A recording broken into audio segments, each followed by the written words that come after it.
And welcome back to the second part of this week's Sunday Opinion, in which we're taking a look at the political matters since the general election in 2016 and the current and future political scene, with the help of Ramsey MHK, Lawrie Hooper.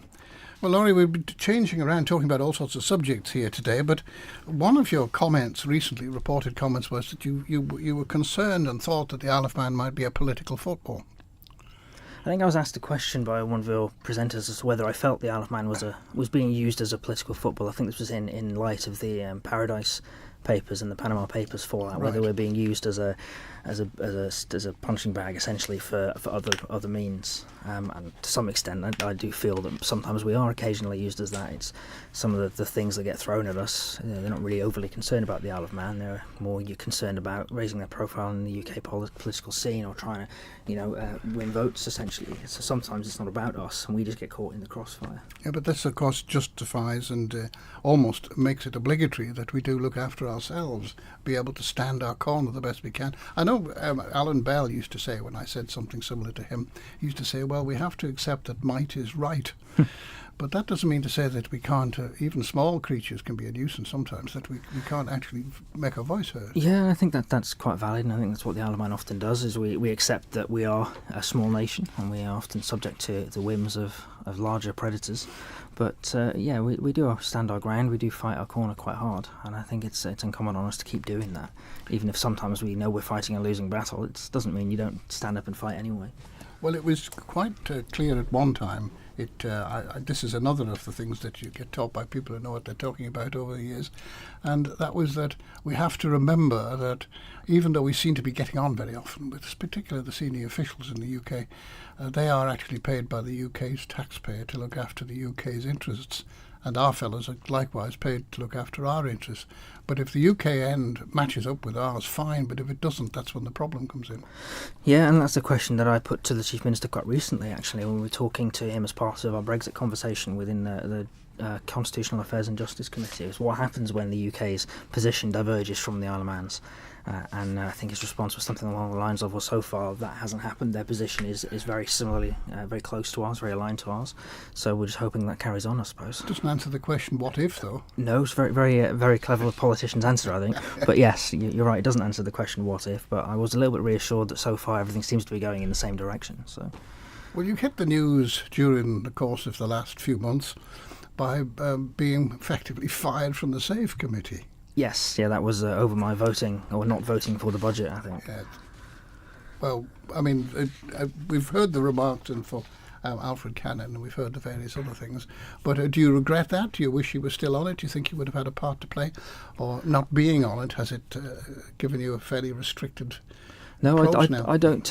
Restricted approach. I don't regret it at all. Actually, I'll never vote for something that I don't believe in. And actually, the Treasury Minister hadn't convinced me that the budget was right. I had real concerns about funding for the NHS, funding for the police force at the time, and I'm still waiting to see whether or not those budgets are right or appropriate. I don't know whether we're going to be coming to next year's budget and going through the same process. I have to wait and see on that. But as far as the SAVE programme goes, I did contribute to that up to a point towards the back end of last year when we received some of the reports in from various consultants, and that presented to the Council of Ministers, let them make their decision on which ones they wanted to take forward. But kind of after that, I'd kind of dropped out of the loop a little bit anyway for health reasons, so I hadn't been too involved over the couple of months coming up to the budget, which I was quite disappointed with, but that was on me more than anything else. But no, I think I would have liked to have still been part of it. I did feel that it's for a lot of reasons it's quite a good idea as a programme. I'm not sure it's going to hit the targets that they're looking for. I'm not sure it's going to make that 15 million saving all by itself, but I think it was a new approach. And we talked about an outside the box approach before, and I think it was a bit outside the box, going out to the public and asking them what they thought, what ideas they had. I think it was a good idea, a very good initiative. Whether or not it's going to actually deliver on the savings, that's going to be the real test. Part of that was the Public Defender's Department. It is. That was a suggestion that came from the AGs, I think, saying, well, should we look at a public defenders unit? And I think when we presented to council, they were supportive of all the save ideas that went in front of them. And I think now the AGs are looking at kind of fleshing it out a bit, doing a bit of work on whether or not it is realistic, whether it's feasible. I think they're going to be going out to consultation at some point as well, because they're going to have to, I think. I know there's been pushback from the Law Society raising... We had a programme about it. Yeah, raising a lot of quite valid concerns, I think, about the scheme. And I'm hoping that all that gets taken into account and is considered in the round as part of the work that the AG's office are doing. So when they come out and do their consultation, they'll be able to ask relevant questions before they come back to Tynwald with an actual firm proposal on whether it should go ahead or not, because that's the key thing to remember at the moment. No decision's been made on whether it should go ahead. Tynwald hasn't approved anything. It's just received a report that says, is this something we should look at? Go away and look at it. And at this point, I think we should be willing to look at anything that looks at delivering a better service or a if it more does efficient that. service. Exactly, if it does that. And if it doesn't do that, then I'd hope Tynwald will look at the evidence that comes back and says, actually, no, it isn't going to deliver all these things we need. It isn't going to improve the justice system. So no, we're not interested. Right. So Now, we're still in that space. I have here another news handout which says an MHK, which is you, has admitted the Manx government student finance system does leave a small group of families at a disadvantage. What was that about? We were talking about student loans, student finance on the Isle of Man, and how our system, actually it's on balance, it's quite a good system because it pays for your tuition fees unless you're in the top 10% of people that are going, so the top 10% of earners going. You get your tuition fees covered, mix of grant and loan. The bottom 30% of people get a maintenance grant, average around £4,000, but actually that leaves a gap in the middle where you've got people on household incomes of more than £30,000, but less than the sort of £100,000 who don't really get any extra support towards living costs. And we know living costs for students are quite a lot, between £8,000 and £12,000 a year in some cases. And so we're asking people who are on moderate incomes to try and find all that money themselves. And so there is a gap in the system.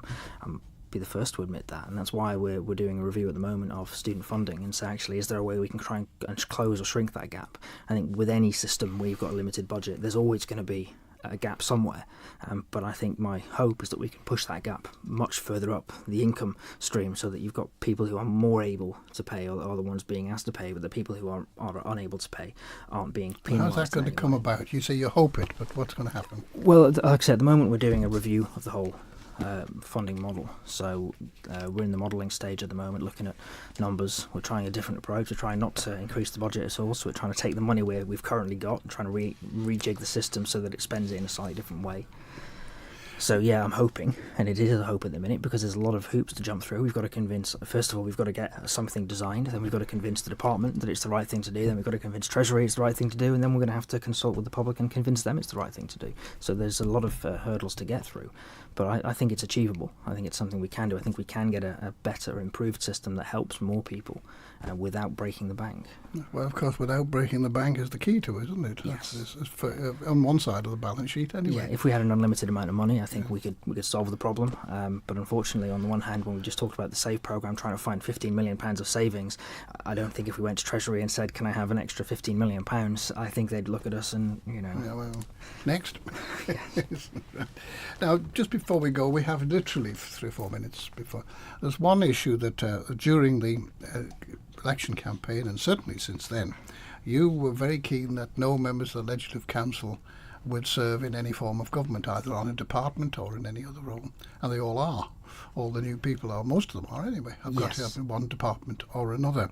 And the Liz Vane report, which didn't get very far in the end, did it?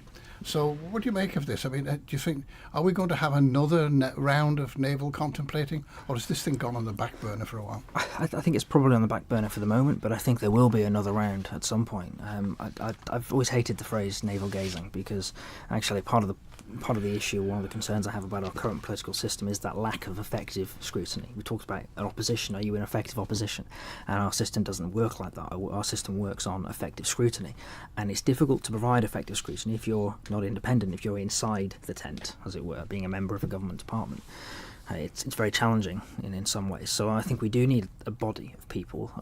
I'd prefer everyone to be publicly elected, but that's a different question. But we do need a body, whether it is the current setup or not, I don't know. But we need a group of people who don't have government roles, who can sit on our committees, who can be truly independent and provide that independent oversight, really, of government policy, of legislation, of the way we do things. So I think it's an essential part of what we're about, is making sure that the system works as well as it can work. I can imagine it's gone away for the moment. We've gone through the whole Liz Vane Is the system not working, do you think, at the present? In some ways it isn't, and there have been plenty of examples where we can look at bits of legislation perhaps that have gone through, which perhaps shouldn't have gone through, or I'm sure everyone can point to certain government policies that you say, why didn't people question that a bit more? Everyone's got the one in the back of their head that they look at and go, why wasn't that questioned a bit more? Why didn't one of the committees pick that up? So I think there are problems, there are holes, gaps really in the system that we need to close. It's not urgent. It's not we need to close them now because the whole world's going to collapse if we don't. But I think it is a slow process that will eventually lead us to a slightly better form of Parliament. Well, I've heard it said, I wouldn't say I agree with it, but probably you won't, but I've heard it said that too much confrontation, too much investigation, too much looking at things in Parliament publicly is not good for the Isle of Man as a whole. It doesn't inspire confidence in those looking to invest here. I don't know. I think it depends on why you're looking to investigate. If you're looking to do it like they do in some jurisdictions, say the UK, where one of the reasons for holding these investigations is to score points, is to lay blame and point the finger, then I'd agree with you. That's not healthy. That's not helpful. But if the reason you're looking into things is to say, well, actually, how did that happen? What was right about it? What was wrong about it? How can we do it better next time? If you're doing it to try and improve things, to try and weed out some of the problems in some of the laws that we pass, or if you're doing it to try and make sure the policies and things that are coming forward are right, if you're doing it with that positive kind of critical friend look, then I think it's very, very good to have that system where you've got that critical friend saying, have you thought about that? Just take a step back a second and make sure that you've considered these extra points that don't seem to be in there somewhere. I think that's very helpful. But I think you're right. If you're talking about a confrontational, antagonistic point scoring style system, yeah, that isn't really in anyone's best interest. Well, at least, forgive me, I know you're a party member, but without confrontational party politics, as you say, and the point scoring system, Yahoo Socks type system, we usually avoid that, don't we, to a great extent? I'm not sure, actually. No, I think it's just sometimes it's a little bit less noticeable because you don't have one side against another. I think it much less so in this house. I mean, I'll be honest about that. I felt, looking at the last house from the outside in, it felt that there was a lot more of that going on. But this time around, I don't get the same kind of feeling. Okay. Now, Lawrie, with plenty of other things to talk about. Will you stay on as a guest at the Man in Line? Oh, of course I will. Yeah. Well, thank you for that. Then there, of course, we've run out of time. We must bring to the end Sunday Opinion.